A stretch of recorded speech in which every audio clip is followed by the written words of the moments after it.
Hi friends, my name is Chetan Kumar. Today I'm going to talk about force. So what is the force? It's a push or a pull upon an object resulting from its interactions with another object.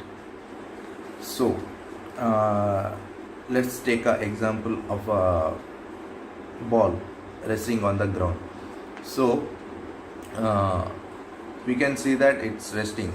So we might think there is no force is applying on that, but uh, there are two forces acting on it.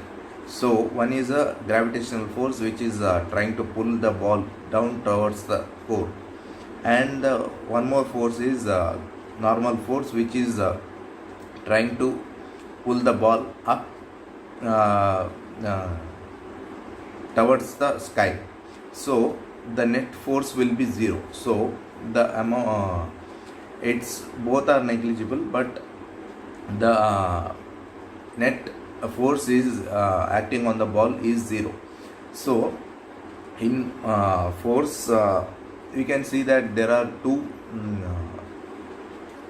rules. We can say if the object is stationary and the force is net force is zero, then it will continue to remain at rest.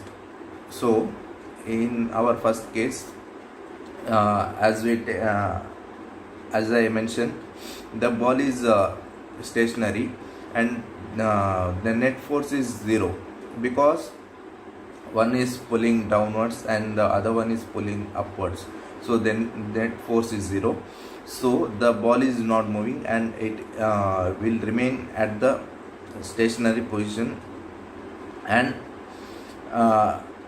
we can see there is no movement.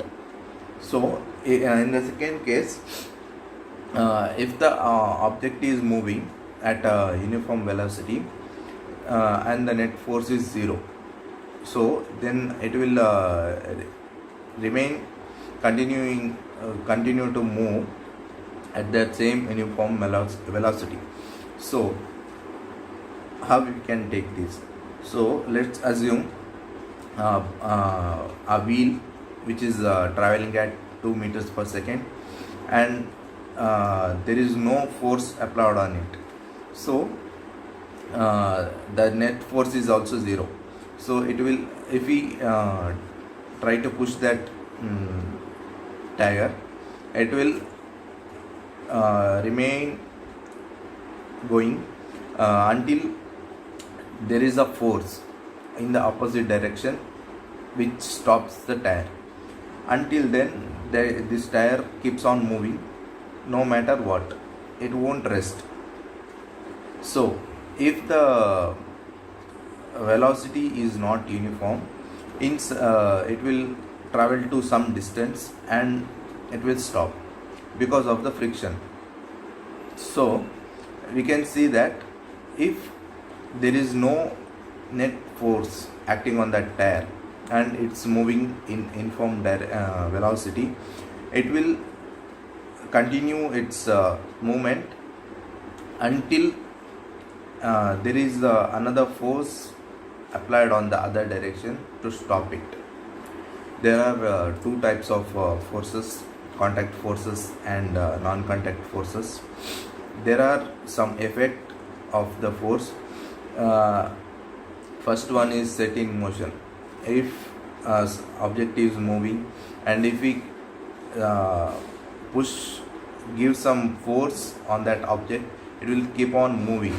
So the motion will be there. Second one, it changes velocity. So if we take a ball moving at 3 meters per second, and if we apply some other force, it will change its velocity. It might go to 6 meters per second. So the external force made it to change its velocity. So third point says stop the motion. So when the object is moving and if we apply the force in the opposite direction of the movement will stop. So fourth point is changes the direction. So if any object is moving, and if we try to uh, give force from other direction, it will change its direction. So if we take an example of, if the object is moving from south to north, so when it's moving, if we apply some other force, it might change its direction to northeast or north south, northwest. Like that, it will change its direction. So fifth point is it changes the shape. So what it means is, let's take a example of balloon. If we take a balloon, and if we put the pressure on the both sides, the position of the balloon will remain the same, but its shape differs. Thank you.